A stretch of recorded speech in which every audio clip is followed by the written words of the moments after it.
Pahayag 5:7 Lumapit ang kordero at kinuha ang kasulatang nakabalumbon sa kanang kamay ng nakaupo sa trono. Sabi ng makapangyarihang Diyos. Hindi mahirap magsiyasat tungkol sa gayong bagay, ngunit kinakailangan nito na malaman ng bawat isa sa atin ang katotohanan ito. Siya na Diyos na nagkatawang tao ay magtataglay ng diwan ng Diyos, at siya na Diyos na nagkatawang tao ay magtataglay ng pahayag ng Diyos.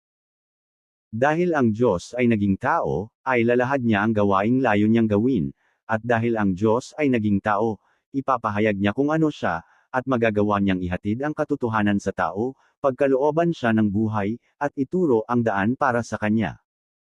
Ang katawang tao na walang diwa ng Diyos ay tiyak na hindi ang Diyos na nagkatawang tao, walang duda ito.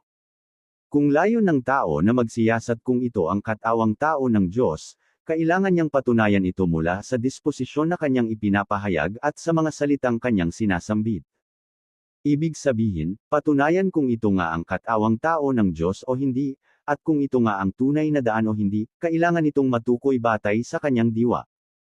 Kaya nga, sa pagtukoy kung ito ang katawan ng Diyos na nagkatawang tao, ang sagot ay nasa kanyang diwa, kanyang gawain, kanyang mga pagbigkas, kanyang disposisyon, at maraming iba pang aspeto, sa halip na sa panlabas na anyo. Kung ang susuriin lamang ng tao ay ang kanyang panlabas na anyo, at dahil dito ay hindi napansin ang kanyang diwa, ipinapakita niya na ang tao ay mangmang at walang alam. Ang Salita, Volume 1 Ang pagpapakita at gawain ng Diyos. Paunang salita. Mula sa paano ako bumalik sa makapangyarihang Diyos.